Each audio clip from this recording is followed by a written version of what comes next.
모든 것은 연결되어 있다. 우주는 하나다. 알버트 아인슈타인은 자연과 우주에 대한 이해를 통해 모든 것이 상호 연결되어 있음을 깨달았다. 우리가 어느 나라에 있든 심장은 똑같이 뛰죠. 이 우주에 작용하는 어떤 힘을 우리가 받고 있는 거라고 말할 수 있습니다. 몸이 알아서 계속하면서 우리에게 에너지를 공급하는 또 다른 행위가 있습니다. 바로 호흡이죠. 호흡은 잘못된 자세, 운동 부족 등으로 생겨난 근육의 불균형에 의해서도 방해받고 스트레스, 트라우마 같은 정신적 고통을 통해 신경계에 데미지를 받으면서 또 내부로부터 방해를 받기 때문에 우리의 호흡은 외부, 내부에서 계속 괴롭힘을 당하고 있는 겁니다. 우리의 상처를 마주하고 마음을 그대로 느끼면서 어떤 불쾌한 느낌이 들더라도 나한테 느껴지는 그냥 느낌 그대로 바라보는 거죠. 그러다 보면 우리는 이 트라우마로부터 나왔던 우리의 어떤 방어기제, 왜곡된 어떤 방식들 그런 것들이 그냥 자연스럽게 나아지는 거죠. 실제로 뇌와 심장의 주파수가 맞아지는 겁니다. 내 이성과 본성의 진정한 소통 혹은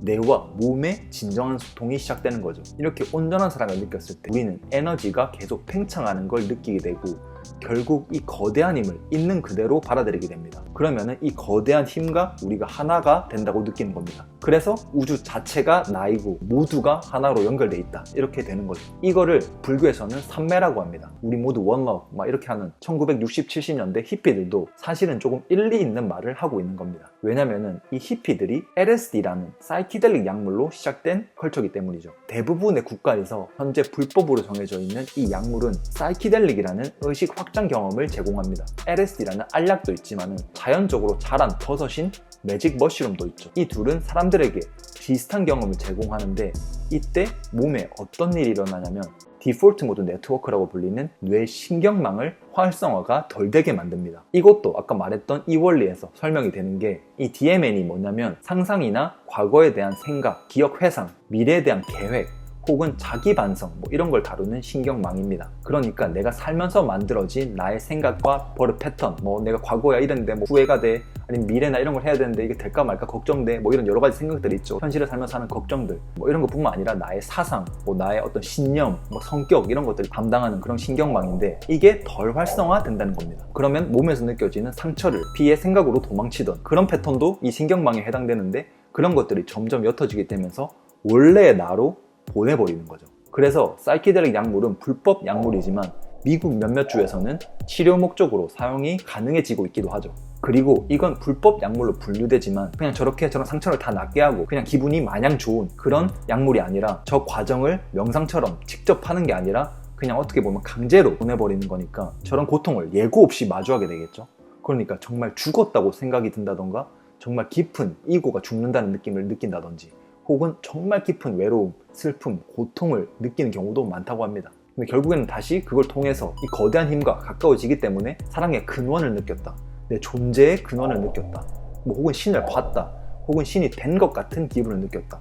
신과 하나가 된 것처럼 느꼈다. 뭐 축복을 받았다. 뭐 이런 여러 가지 반응들을 보입니다. 이런 사이키델릭 현상도 이 원리에서 설명이 가능하고 또 여러 트라우마를 낫게 한다는 홀로트로픽 브리딩이라는 게 있습니다. 이거는 3시간에서 4시간 동안 인텐스한 호흡을 계속하는 그런 호흡법인데 이것도 사실 만들어진 이유 그 자체가 이 호흡법을 만든 사람이 그런 사이키델릭 약물로 정신질환을 낫게 하는 그런 거를 연구하는 사람이었는데 이게 불법 약물로 바뀌게 되면서 이제 연구를 못하게 된 거죠. 그래서 이제 그 사람이 그 약물 없이 어떻게 이 효과를 낼 수 있을까 이걸 뭐 고민하기 시작했는데 근데 이미 이 사람 연구를 좀 했잖아요. 그러면서 사이키델릭 약물을 했던 사람들이 호흡이 정말 깊어진다는 걸 이미 알고 있었습니다. 그래서 어떻게 깊게 할지 이렇게 막 고민하기 시작한 거죠. 근데 막 아무리 깊게 하려고도 잘 안 되니까 그냥 모르겠고 그냥 계속 호흡을 하다 보면 어떻게 되지 않을까? 좀 깊어지지 않을까? 이래가지고 인텐스한 호흡을 자기 할 수 있는 최대 호흡을 그냥 몇 시간 동안 계속 해본 거죠. 그러다 보니까 사이키델릭 했을 때와 비슷한 몸의 현상을 느꼈다는 겁니다. 그래서 이 호흡법이 만들어진 거죠. 계속 호흡을 하다 보면은 막 사람들이 뭐 울기도 하고 어떤 사람들은 막 소리를 치기도 하고 누구는 막 춤을 추기도 하고 또 누구는 정말 사랑 가득하고 온화한 미소를 보이기도 합니다. 그 외에도 정말 여러 가지 일들이 벌어지는데 어쨌든 이 과정을 통해서 어떤 마음의 상처를 마주하게 되고 그거를 실제로 넘어서게 된다는 거죠. 또 뭐 있을까요? 윈호프도 비슷한 방식이죠. 인텐스한 호흡을 계속한 다음에 숨을 홀드해서 더 깊은 곳으로 들어가고 또다시 내쉬고 그걸 계속해서 반복하는 거죠. 그것도 뭐 똑같죠 이거랑. 그것도 이 원리에서 다 설명이 되죠. 그리고 윈호프는 여기서 차가움이라는 도구까지 이용합니다. 그러니까 외부에서 오는 아주 강한 스트레스를 이불로 만들어내는 거죠. 그럼 몸은 어떻게 느낄까요? 얘 엄청나게 차가운 데 들어갔어. 이제 어떻게 해봐? 동상 걸려 죽으면 안 되잖아요. 그러니까 이 모든 신체들이 막 반응하게 되면서 신경계에 굳어있는 부분까지 막 다 사용하기 억지로 막 만들어버리는 거죠. 그러니까 이것도 차가움이라는 고통을 그냥 막 이렇게 피하는 게 아니라 그대로 마주해서 그 고통 속에서 가만히 머물면서 그 상황에 적응하기 위해서 살기 위해 한 생각만 하게 될 거 아니에요. 뭐 다른 생각을 어떻게 하겠어요, 그 상황에서. 그러니까 우리 몸에만 막 집중하게 되고 열을 낼 수 있는 방법을 다 쓰려고 노력을 하기 때문에 이런 고통을 마주하면서 나를 받아들이는 과정이 일어나는 거죠. 이런 원리와 똑같은 방식으로 병이 해결되고 우리 트라우마가 해결되고 마음에 정말 깊은 안정을 찾게 되는 뭐 그런 경험을 하게 되는 거죠. 뭐 조디 스펜저도 똑같죠. 1번 차크라, 우리 골반 기저근을 조이면서 내재근의 근육을 느끼는 거죠. 그러니까 아까 설명했던 것처럼 우리가 눈을 감고 주먹을 치면은 이게 느껴지잖아요, 우리 주먹이. 그것처럼 우리 몸에 있는 그런 내재근들을 조이면서 그 근육들을 느끼면서 계속 하나하나씩 내 몸의 긴장과 트라우마, 불편함을 마주하면서 계속 보양된 감정을 느끼죠.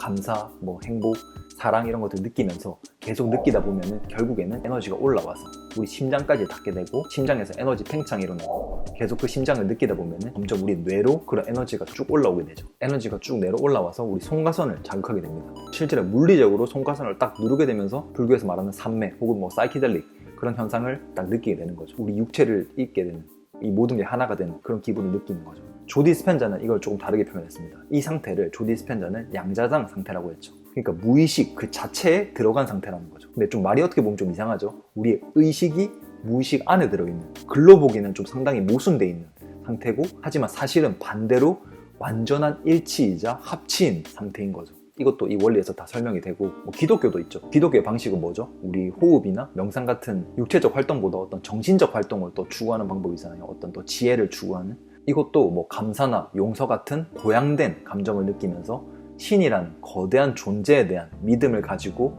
각자의 방식으로 헌신하고 기도를 하죠. 그때 느끼는 또 조건 없는 사랑, 한계 없이 주어지는 사랑, 신이 인간에게 전하는 순수하고 영적인 사랑인 아가페를 경험하는 것도 이것과 같다고 얘기할 수 있습니다. 축복받았다고 얘기하는, 뭐 예로 래퍼 중에 사츠키라는 분이 계신데, 그분이 원래 손 대기만 하면 그냥 중독으로 결국에 죽게 된다는 펜타닐을 손에 대고도 기독교를 믿고 같이 기도를 하면서 그런 걸 완전히 끊을 수 있었다고 하죠. 그러니까 그 기도를 같이 할 때도 머리에서 막 땀이 나고 남자와 계속 뭐 성관계를 하면 그런 장면이 막 떠올랐다고요. 그러니까 어떤 아까 말했던 저 상처죠. 저런 상처를 마주하면서 막 이런 고통을 겪다가 결국에는 이 사랑으로 이런 걸 다 놓아졌을 때 결국에는 엄청난 기분을 느끼게 됐고 세상을 환하게 볼 수 있었다고 얘기하면서 결국에는 그날 이후로 완전히 그 마약을 끊을 수 있었다고 합니다.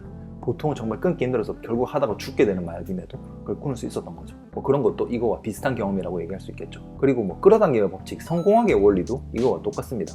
뭐 긍정적인 감정, 고양된 감정, 그리고 내가 원하는 모습을 계속 떠올리면서 현재 내가 그게 됐다는 거를 계속 느끼는 뭐 그런 건데, 나를 사랑하는 마음, 자기 긍정으로 시작해서 타인 긍정까지 끌어당김의 법칙에서 얘기하는 거죠. 그래서 내가 받고 있는 이 고통을 고통 그대로 받아들이지 않고 앞으로 나아가는 나의 믿음으로 받아들이면서 이 고통들을 이겨나갈 수 있는 마음을 길러나가는 과정인 거죠. 근데 이게 단순하게 접근해서는 좀 작동하기 어려울 수 있는 게, 일단 명상이나 호흡처럼 그 육체적인 행동을 사용하는 것도 아니고, 뭐 기독교처럼 어떤 거대한 존재, 어떤 거대한 신에 대한 믿음, 뭐 그런 경외심을 느낄 수 있는 그런 것도 아니기 때문에 뭐 계속 상상만 한다. 이렇게 되면 어떤 집착이 강해지는 뭐 그런 현상이 벌어질 수도 있습니다. 그러니까 아까 말했던 것처럼 이고처럼 될 수가 있는 거죠. 내 몸속에 있는 고통을 피하기 위해서 어떤 생각을 막 강하게 만드는 뭐 그렇게 돼버릴 수 있다는 겁니다. 그래서 항상 이 끌어당김의 법칙으로 변한 사람들은 대부분 엄청난 고통을 겪습니다. 항상 뭐 그렇지 않나요? 그런 책들 보거나 뭐 그런 사람들 보면은 항상 어떤 일을 겪었습니다. 빚이 몇 억이라든지, 뭐 사기를 당했다든지, 뭐 아니면 직장에서 실직했다든지, 뭐 여러 가지 이런 엄청난 고통을 겪었을 때 이게 효과가 있을 수 있는 이유가 뭐냐면은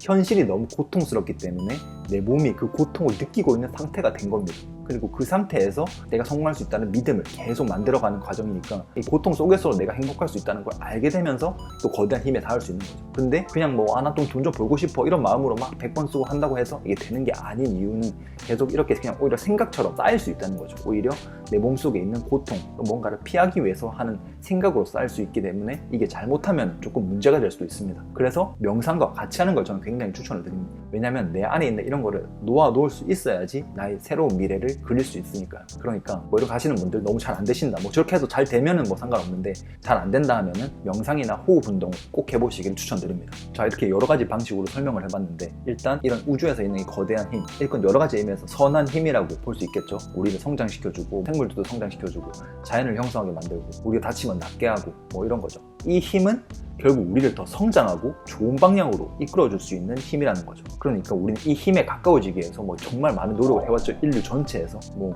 아까 말했던 것처럼 여러 가지 종교에서도 그렇게 해왔고, 뭐 끌어당김의 법칙 이런 것도 잠재의식의 변화, 이 잠재의식에 닿을 수 있어야지 거기서 얻을 수 있는 힌트들이 너의 삶을 더 좋은 방향으로 이끈다, 이런 거잖아요. 그래서 니콜라 테슬라도 아까 말했던 것처럼 우주의 어떤 힘의 근원, 지식, 힘, 이 모든 게 근원이 있고 내 뇌는 그거를 캐치하는 그런 수신기라고 했죠. 그런 존재가 있다는 걸 자기는 알고 있고 그걸 잘 캐치하기 위해서 노력하고 있다, 뭐 이렇게 얘기한 거고, 뭐 어쨌든 이래서 우리가 우주와 하나인 거죠.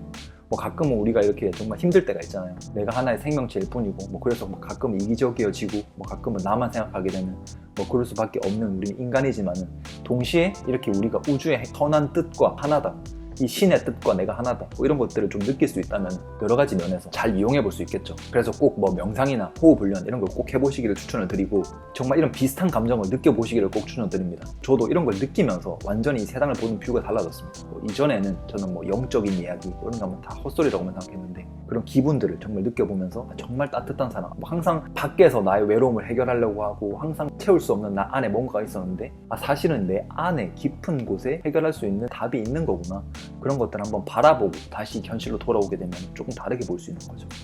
물론 저런 것들이 다 해결돼가지고 저런 심장을 통해서 이렇게 막 느껴지는 저런 에너지를 한번 느꼈다고 해서 저 상태로 계속 살 수 있는 건 아닙니다. 저 상태에서 다시 돌아오게 되죠. 우리 원래 있던 버릇으로 어느 정도는 다시 돌아오게 되는데, 계속 이런 것들을 반복하다 보면 점점 가까워질 수 있게 되는 거죠. 한 방식으로만 추구하는 게 아니라 여러 가지 방식으로 추구하다 보면은 분명히 자신만의 방식으로 내 안에 그 잠재의식 그리고 어떤 거대한 힘의 일부인 나를 느낄 수 있게 될 겁니다. 그래서 제가 올려놓은 영상 가이드나 호흡 가이드 이런 거 꼭 해보시기를 추천드리고, 아니면 우리 노회피 BAP 멤버십, 나를 회피하지 않고 마주하면 행복해진다, 뭐 이런 의미에서 만든 겁니다. 노회피 BAP 멤버십에 가입하면은 명상이나 우리 호흡 훈련 이런 가이드도 있고 자세한 설명들 있으니까는 뭐 깊게 제대로 해보고 싶다 하시는 분들은 멤버십 가입해 보시는 걸 추천드리고, 또 제가 지금 진행하고 있는 1분 1호흡 챌린지, 내 호흡을 더 깊게 만들 수 있는, 그리고 호흡에 대한 지식, 우리 호흡을 어떻게 해야지 교감신경을 활성화시킬 수 있는지, 부교감신경을 활성화시킬 수 있는지, 그리고 호흡의 역할이 뭔지, 우리 근육이 어떤 근육이 사용되는지, 뭐 이런 여러 가지들, 그리고 영적으로 어떻게 작용되는지, 뭐 이런 것들을 뭐 자세하게 1분 1호흡 챌린지에서 설명하고 있으니까 이 1분 1호흡 챌린지 하는 것도 추천을 드립니다. 오늘 영상 좀 많이 길어진 것 같은데, 노회피 BAP, 나를 마주하면 행복해진다. 자, 다음에 또 다른 영상으로 찾아뵙겠습니다. 감사합니다.